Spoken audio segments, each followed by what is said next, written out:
Hey, it's Jason Cunningham and welcome back to another edition of Save My Business, proudly presented by Xero.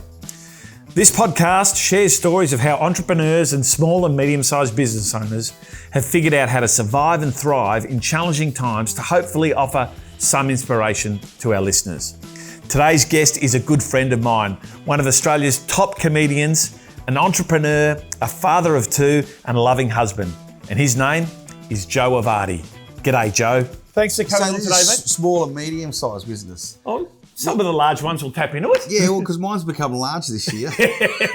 Absolutely. No, it's still a small and medium-sized, I'm sure. Joe, yeah. I'm really excited to have you on. You've got a huge following. A lot of people, I guess, haven't had a chance to meet the man behind the scenes, which is I have, and we'll tell a story about that later on, I guess. Yeah. But Joe, how did you get into comedy? Well, mate, in a nutshell, I wanted to be a rock star, right?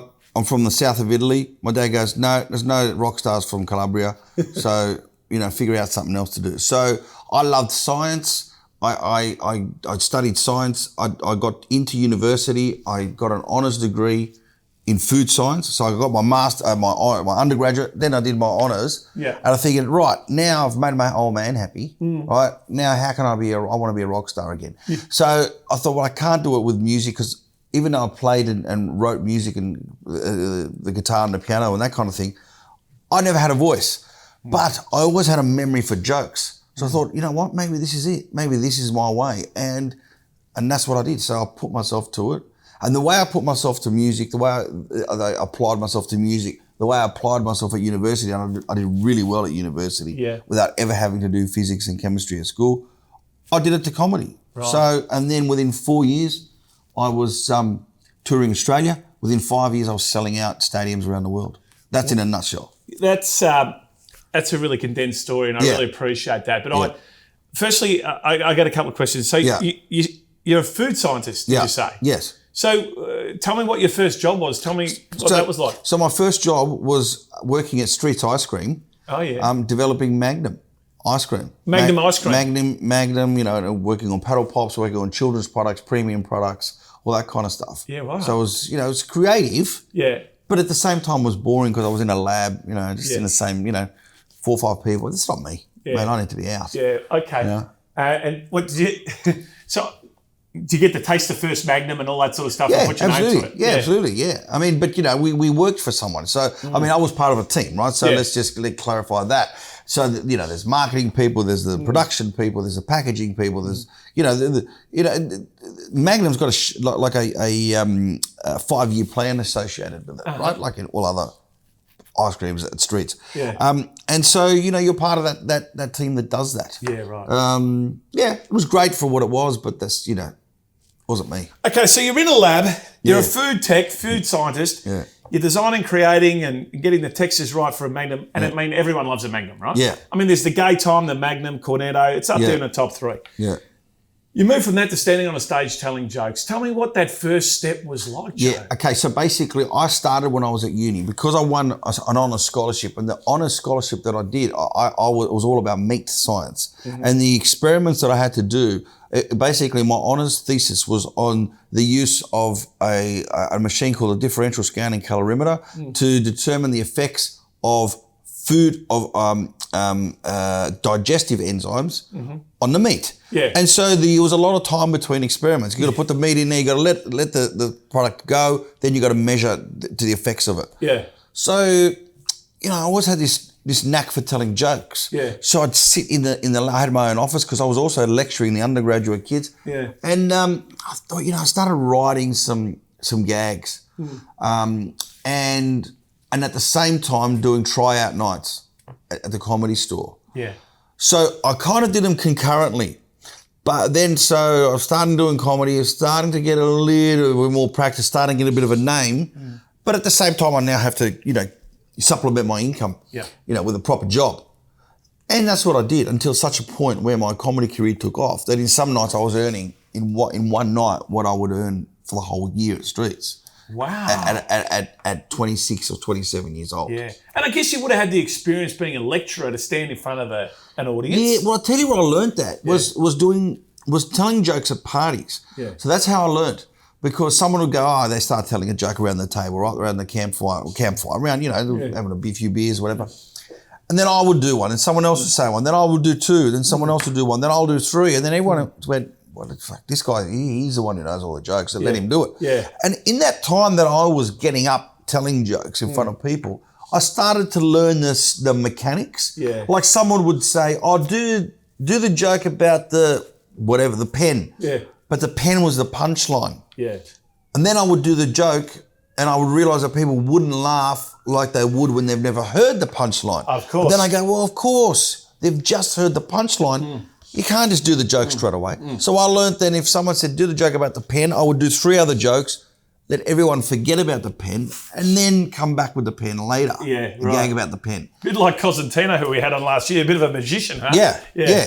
So what I find really funny, and I say this with respect, Joe, I didn't know who you were until we met, last year. But when I went to your show, I don't think I've laughed harder in my life. It's not necessarily, do you tell a joke, a rabbi and a priest went into a bar. No. Your jokes are really about what's happened to you in the past. Yeah. Growing up as a second generation migrant from another country in a multicultural melting pot, which is Sydney and Melbourne. Tell me, how did that sort of come about? Yeah, okay. So basically, the way that came about was the fact that I was doing stand-up in English at the Comedy Store, right? And I did a few gags, like, my real name's not Joe, it's Giuseppe. I could never find a mug with my name on it, right? Yeah. That was one of my first ever jokes, Pretty juvenile now, but back in those, when you start now, it was a cool joke, right? I guess I still laughed and it talks about my juvenile mentality. So I did the footy show in Sydney. And back in those days, there was 1 million people watching that. So all of a sudden, a lot of people went, shit, So there was this Italian organisation who put on this Italian night where they have these Italo-Australian singers singing Italian songs. And it's like a Sanremo, they call it, where it's a singing competition. So they needed somebody to fill in 20 minutes while the judges are making their decision. So they thought, this is that Italian guy that was on the footy show recently. Let's get him on.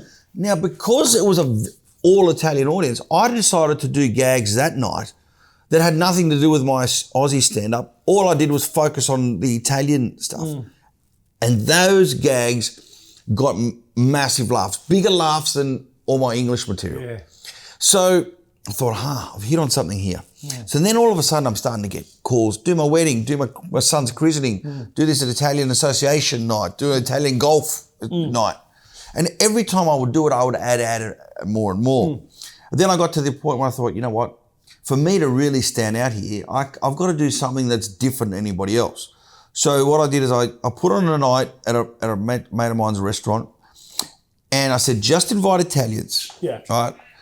And I married my Italian material and my Aussie material together. Yeah. And I found that I could do an hour and a half. So now I had a one-man show. Yeah, right. So then I marketed that one-man show. I put a picture of, so if you didn't know who I was, the poster was a picture of me being like a naughty boy, getting my ear pulled with a little old Italian nonna hitting me with a wooden spoon, right? Yeah. So if you don't know who I was or what I did, and you're Italian, that's funny enough for you to go, oh, shit, what's this about? Let me find out. Yeah. And so I started doing that to rooms of 100, 110, 70, 80 to 150 people. And then it just started to grow and grow and grow. And then I released an album. I recorded an album on the 10th of September 1999. I released it here in Melbourne, January 19th, 2000. And as I say, the rest is history. I've been touring ever since. Yeah, wow, Joe, 22 years on the road, plus all the stand-up and stuff you did at university. Tell me this, Joe, how long did it take for your parents to recognise that, it's still a real job? Because, I don't know if you can tell, but I was born in this country. My parents were born in this country, and their parents were too. Maybe their grandparents came over on a boat or something like that. But I've got a lot of friends growing up in a multicultural suburb like Dimoni Pond. I went to school with Italians, Greeks, my business partner's Serbian, Croatians, and my business partner's Syrian. Sorry, he's going to kill me when he hears that. But a lot of those families, it was education was everything. Yeah. You know, Yeah. I know Rob on his father's deathbed. Rob's dad said to him, "Now you make sure you finish your degree, Yeah. and you look after your mother, and you look after your brother." Yeah. How did your parents take that from moving from a great job with a distinguished degree to standing up in pubs? Yeah, well, they didn't know about it. Yeah, right. So they didn't say. I didn't tell them until I got to a point where I was proud of what I was doing. Yeah. So I didn't. My dad said he heard whispers. He heard people saying, "Oh, I saw your son at the comedy store." Yeah. My son at the comedy store. Impossible. Because the other thing about me was, Jason, I was extremely shy growing up as a kid. Yeah. So and I remember my dad pulling me aside one day and saying, "Look, you need to talk, son. You're not going to make anything of yourself." So he would have kind of thought it was my son really. Yeah. So I waited before I invited them down. I waited until I was good enough. Yeah. And that makes sense. Yeah. So and then of course it got to a point where, but he was happy because he did say to me, "Get a degree and do whatever you want." I got 2. And I did whatever I wanted. Yeah, and I did. And now I'm doing whatever I want. Joe, 20 odd years ago when you first started, you started doing things on your own to today where you've had a tour that's sold out for the last 65 days or whatever. Yeah. How big is your team now compared to your team back then? Well, back then I had a big team because I was doing massive tours all over the world. Yeah. Right. And we would all move all over the world. So my uncle was my tour manager. Yeah. A friend of mine was a publicist. Another mate of mine looked after merchandise. And then when we would go to America, we'd have a team there because we needed a lot of security and we needed a lot of help in each of those towns. And then eventually it sort of got to a point where my uncle wanted to get married and settle down. My mate couldn't travel as much anymore. His parents were getting older. So then the business just naturally broke away. And so I would executive produce the whole tour, but I would have teams in Canada, in America and in Europe. So we sort of split it up like that. But I'm still pretty much very hands-on. There's people that do things for me now, especially in Australia because they're the biggest tours. And then we also segment it up. So in Canada, we'll produce half of it and we'll sell half of it. Right? Yeah, right. And so then you sell it to a promoter because sometimes it's better just to do that. Yeah, recover some of the, the risk. Yeah. And then sometimes out of necessity, like because when I was building the house, I was just full on into that house. But I was in the middle of my 20th anniversary tour. It was a massive tour. Yeah. So I had to get a kid, to help me out on that. Yeah. And he had just a few years experience putting on shows, but he knew what he was doing. It was enough for him to put on all the shows and gave me the time to step away and focus on the house. Yeah. And then, he became really good at it. So now he does it. Yeah, excellent. Joe, one of my fears for not just comedians, but performers, whether you're a music artist, a television performer, a film, or in your case, a comedian, is staying fresh. Yeah. Does that ever play on your mind that, you're going to run out of material? Yeah, so it did, and it always has, and it's always kept me going. So I'm like, I'm only going to be able to do this for a few more years. Yeah. I'm only going to be able to do, because, okay, I should say, when I started, my show was bilingual. So unless you really understood Italian, you're going to have a hard time understanding 60, 70% of the gags. Yeah. Okay.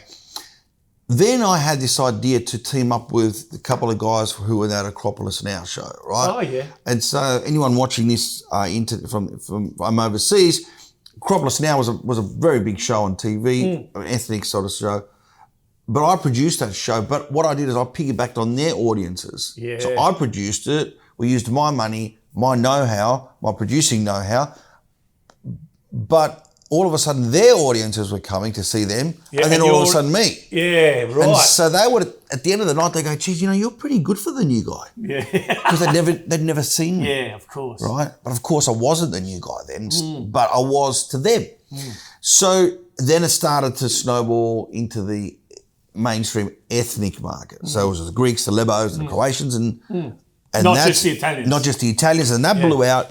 And now it's everyone. Now, and so really, I've only just I've done 25. I've sold 25,000 tickets in the last 4 months. Wow. Man, I could sell a lot more than that once more of the mainstream find out about what I do. So in actual fact, you are reinventing yourself because... I am reinventing myself, Yeah, because you started off doing half the show in Italian and half in Inglese, and then I really like that idea that the notion of synergy where you join the Acropolis Now boys and then the whole becomes greater than the sum of the parts. Then, all of a sudden you've introduced yourself into that predominantly Greek audience, I assume. And then all of a sudden you're getting seen by a wider audience. Yeah. Joe, one thing I've noted is that one of the things you're quite prevalent in is use of social media. Yeah. And you've used that to really expand your reach as well. Yeah. As well as the traditional media. Yeah. I drive down, I live in North Carlton, Princess Hill, you might know the area. I drive down Brunswick Road to take my son to school, who goes to school in Essendon, which is a suburb sort of northwest of Melbourne.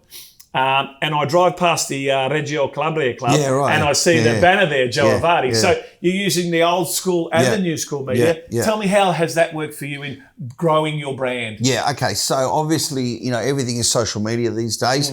And so I've got a dedicated team who look after that. Do you put any posts yourself? Absolutely, yeah. So there's a combination of posts that have been scheduled, right? But then I do things that sometimes, so something might happen on a weekend, a news item, and I'm thinking something funny. So I'll record myself and put it out there. Because if I've got to wait for my team to get back on Monday morning, it's gone. Irrelevant, out of date. I mean? Yeah. So it allows you to do that.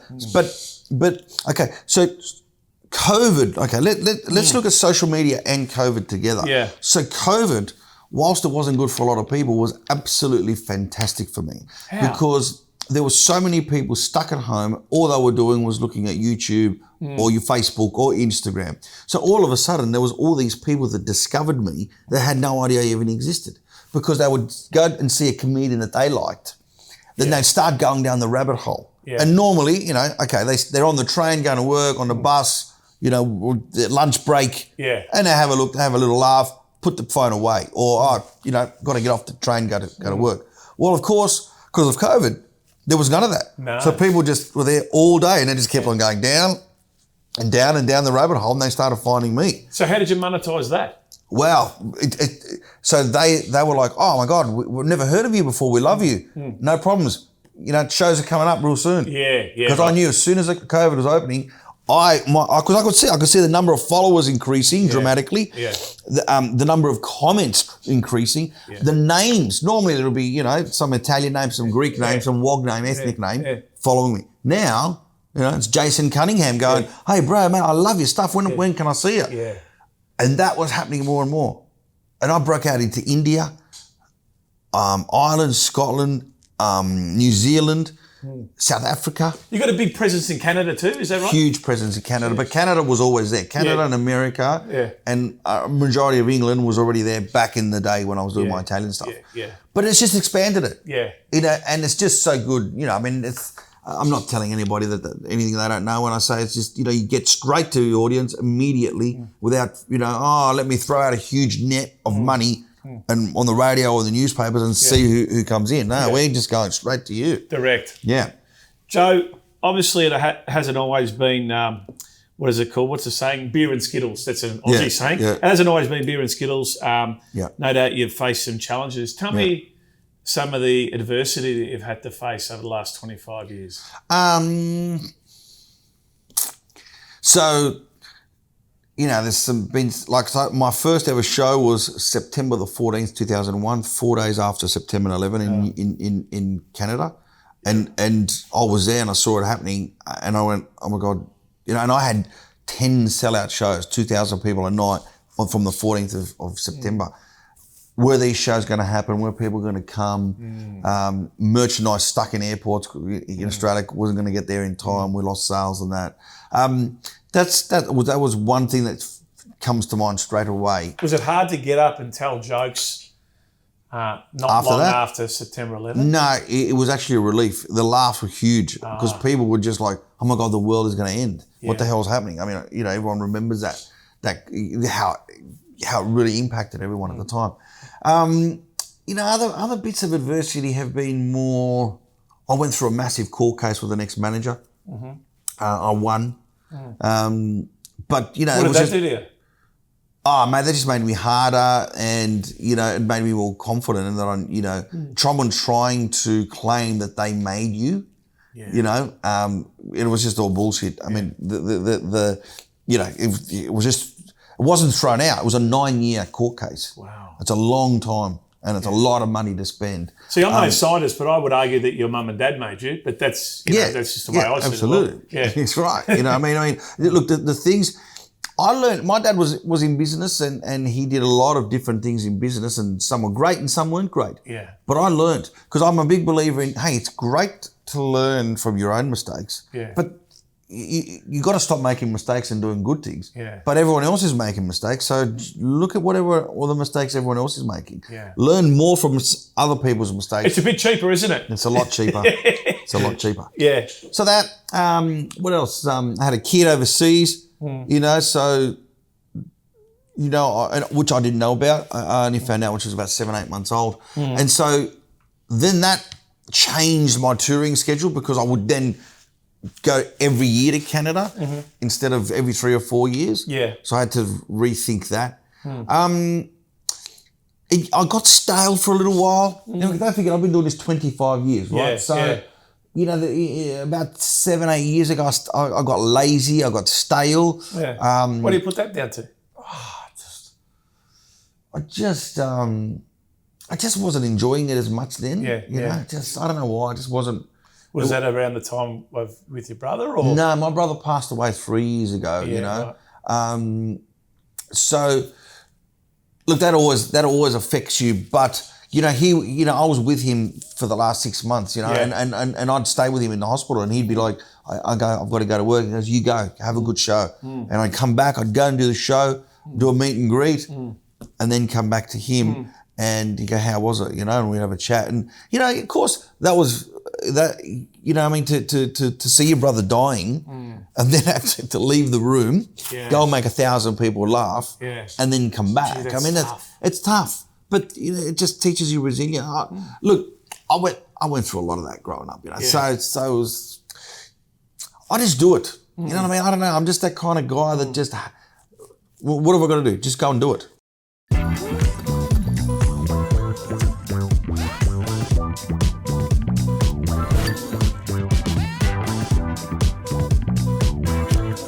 Can I expense this?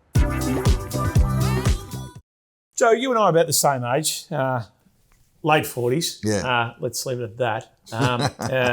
On the other side of 45, shall we say. Yeah. And, you know, growing up, there was a bit of wogs and Aussies, if you don't mind me addressing the elephant in the room without being disrespectful. And I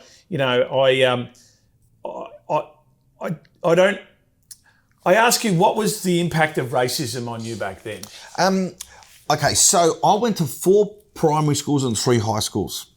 So half of those were where there was lots of ethnic kids, so you just blended in. But there was some of them where I was the only Italian sort of thing. You know what I mean? So you felt it a little bit. Look, the only thing that I got out of that was we survived it. So, you know, sometimes there's people who get picked on now. I'm like, just get over it, mate. Like we all had to get over it, you know. It just gives you a thicker skin. Of course, there's different depths of it to different cultures, you know. But you know, just I don't know. I don't know. I don't know. The reason I ask you is not for your opinion necessarily on racism today, because my view on racism is my view is that it's mainly driven by ignorance and stupidity, you know, and I don't understand it. Yeah. One thing I do know is every one of us in this country, in this world, we're all different, and why somebody would choose to chastise or put someone down just because of their upbringing or their race or where they were born or their parents were born when they had no fucking decision in that at all is beyond me. So I categorise, for the most part of it, it's ignorance is the way I see it, right? Yeah.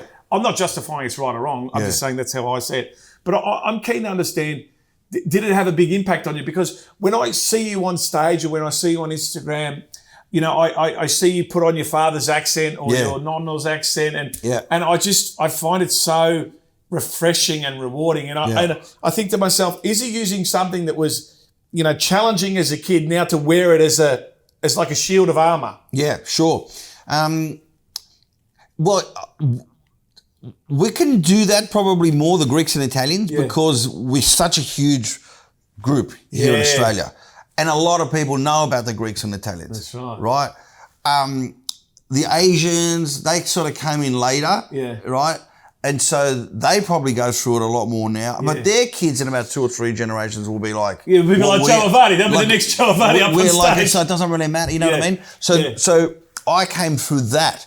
So, yeah, sure. I mean, look, having an Italian background would probably make it easier for me to do that than, had I have a different ethnicity, which wasn't as accepted or wasn't as widely known about. Like everyone knows a Greek. Everyone knows there's a good Greek mate. Everyone's got an Italian friend. You have Italian friends. You know what I mean? I guess what you're saying is that Italian community is not necessarily the minority anymore. Exactly right. It's a very big minority. It's a big minority. You know what I mean? Yeah, and then you have a look. Okay, let's extrapolate that to not Australia. I can also tell you what it's like in America, in Canada, and in England. Yeah. Okay, and in Canada, the Italians have a huge presence, not only as a community, in politics. Yeah. Right, they've got a lot of ministers. Yeah. They're huge in the media. Here, if you go to someone with an Italian name in the media, I've just got an Italian name, I'm not going to give you a go. In Canada, you're Italian, I'm Italian, I'm putting you on the news. Yeah, right. Politics, big business, huge business people in so being Italian in Canada is a big force to be reckoned with. Yeah, right. Right? Okay. And so you ride that wave. Yeah. Joe, your success, often people coin the phrase overnight success. Yeah. You're not an overnight success. No. You've been going for 25 years. And, with the sellout shows that you're currently in the middle of now, how do you manage it all? What's important to you to have a handle on it all and to understand, I went to your show at the Palais with there's 3,000 people. I think you did a matinee that day and then we went at the evening. So you spoke to 6,000 people in one day. I reckon when I was there, you went for the best part of 2 hours. And so you would have done 2 hours. I mean, that's exhausting.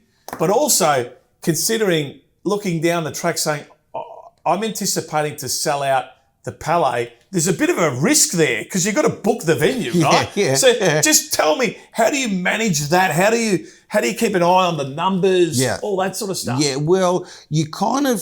You got to get involved. You got to get a feel, and this is a hard thing about being a producer or promoter, is you got to get a feel of, how many people are loving you, and and that's hard because it's a bloody hard thing to do. Well, especially how do you figure that out? Especially when you're the talent and the promoter, Joe, because no doubt ego gets in there. Not with me, mate. You can't. Sometimes I've argued with promoters who are like, where I might have sold a show and they're like, we're putting you in a massive theatre. I'm like, I don't think you should be doing that. Yeah. You know what I mean? So my ego would have said, of course I'm going to sell out. No, I think that's the wrong. Yeah. Or sometimes people, mate, you're going to come here, you're going to sell 3 shows out. How about we start with 1? Yeah. Let's start with 1 and let's see where we go from there. You have to be very level-headed. But I've been the business, the prime mover of my business from day one. So I've understood the business side of it. This is the business of comedy. That's what I mean. Yeah, you know what I mean? Absolutely. And I've only just become a comedian. I was always in the business of comedy. For this particular show that you saw was the first time that I actually sat down with a blank piece of paper and started writing a new show. I remember going to your house where you had all the butcher's paper up on the walls. That's right. Yeah, and that's how you brainstorm. And that's how I did it. And I've never done that before. So I'm enjoying it more now than ever before because I've never done that. And I'm like, wow, this is pretty cool. I'm actually not bad. I'm not a bad comedian. That's what I'll tell you, Joe, you're actually very good. You're outstanding. Now, when I say that, I don't mean it. I mean it like, hey, I can actually do this. It's funny. You've been doing it for 25 years. Oh, shit, I can actually do it. Yeah. Joe, in your business life, Yeah. Have you had some mentors and people that you've looked up to? Well, I look up to people who A, are successful and B, who aren't successful. And I probably look at the people who haven't done as good more closely because I learn from their mistakes. Yeah, right. as a mentor, I probably had more spiritual mentors than business mentors, because I think in this game there's not a lot of. Okay, so the people who I would be able to get notes from and learn from, I'm not close to. Like so I've always promoted myself. So it's not like I've worked with Michael Gudinski, right, or Michael Chugg, or Paul Dainty. Yeah. I've never worked with these people. Yeah. So I've never been close enough because I've been my own mini promoter. Yeah. So I've learned that myself.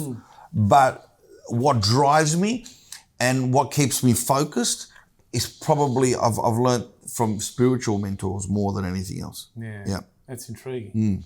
That's intriguing. So somebody who has a creative flair like yourself, although is a scientist by trade, which is almost an enigma really, how do you keep yourself on track?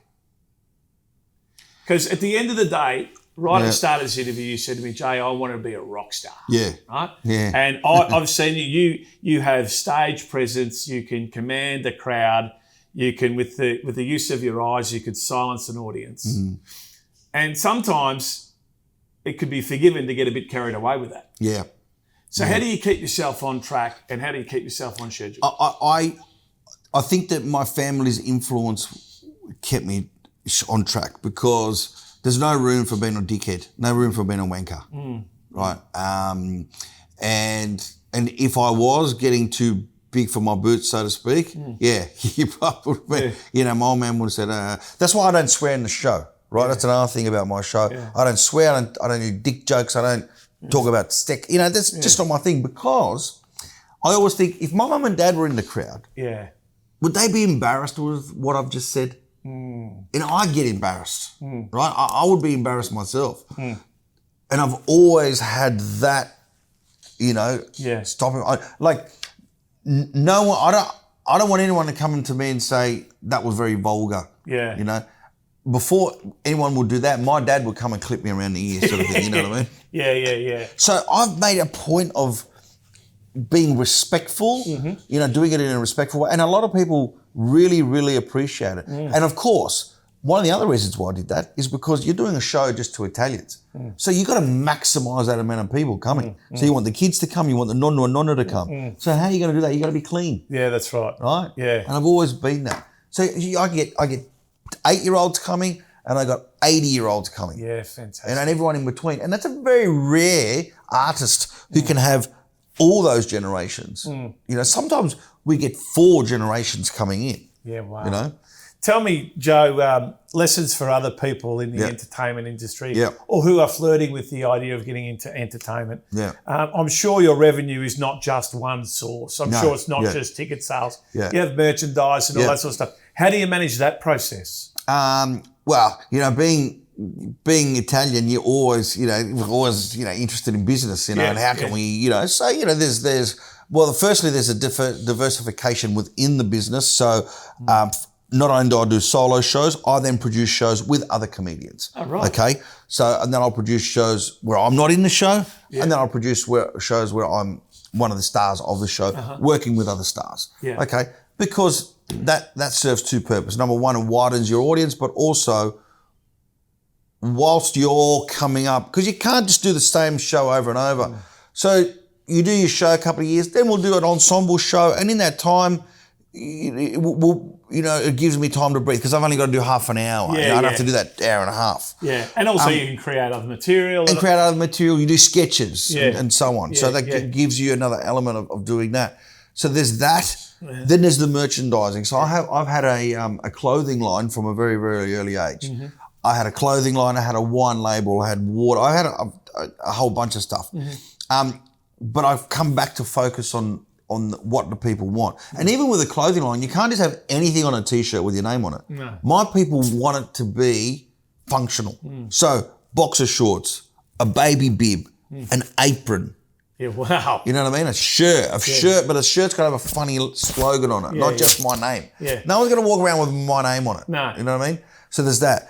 I've just recently written a children's book, and that's been fantastic. Oh, right. What's it called? It's called When I Was Your Age. Yeah, right. And that's doing really, really well. Yeah. So there's that. And then, of course, there's other things. Building, development, all that kind of. Joe, I've always and often said that business is business, whether you run a financial services and advisory business like we do at The Practice, whether you're in the restaurant game or whether you're in entertainment. They've got typically the same 4 pillars. It's your people, your systems and processes, the customers that you engage with, and it's your financials. What could be the top 3 lessons you would give to any other budding entrepreneur, either starting out in business or in a rut in their business, that you would say, it's these 3 things, Jason, that I think are the secret ingredients for my success? Yeah, sure. Number 1 is be realistic. Like I find like a lot of people go, I'm going to open a restaurant and we're going to be full from day one. No, you're not. So if you've got 500 grand to spend on a restaurant, right? Make sure you've got 200 grand to keep to pay the bills while no one's coming in for that first 6 months. A lot of people just don't do that. Now, can I just say, just as an adjunct to that, the number of guests that we've had on this show that have said, the successful ones like yourself, always keep a little bit in the tin for a rainy day. Absolutely. Yeah, that's number 1. Number 2 is to be your product, okay? Make sure your product is a quality product. You know what I mean? Even if it's a $3 trinket, make sure it's a good quality trinket. Make sure that it makes somebody happy. Number 3, don't be up yourself. Don't think you're that better than anybody else. You know what I mean? And make sure that you're humble and you always treat people the way you want to be treated and equal. You know, just because you've got a successful product, you know, doesn't mean your shit doesn't stink. You know? No, you're right. Humility is a really important trait, and people are people, irrespective of what you do. You know, you come across as a very grounded person, and often that trait typically is inherited from your family of origin. And watching your shows and hearing you talk and getting to know you over the last sort of year or so, it really tells me that your family had such a profound impact on you. And still do. Is that right? Yeah, absolutely. Absolutely. I mean, a lot of people talk. A lot of people talk about if I'm behaving in a way that's, you know, that I'm up myself or, you know, I'm getting loose. A lot of people will see that, you know, and there's a lot of people, I've got a lot of cousins and uncles and aunties with the surname Avati. So when they're out there, people go, Avati, you're not related to that Joe Avati. Yeah, I am. Well, I saw him do this, or I heard him do this, or he said this. You know, I've got to be very conscious that what I do is going to reflect onto them. And of course, my children, you know. So... Yeah. Look, Joe, I want to thank you for your time. You've been outstanding and very sharing. A lot of our audience who know you and have heard you, you know, see this comedian up in lights who's hilarious and funny and takes the mickey out of, you know, his parents and his grandparents and growing up as, you know, as I said, a second generation Australian. But the person that I know is a kind, caring, loving person and very generous with their time. So, Joe, before we go, how do we find out more about you? Oh, mate, I'm on all the socials. So, you know, Instagram's Joe Avati, Facebook's Joe Avati Comedian. I'm on TikTok. They're the 3 main ones, you know. My website, of course, joeavati.com. And, you know, if I was single, I would have given you my address. Well, I know where you used to live. Joe Avati, thanks for your time, pal. Thank you very much.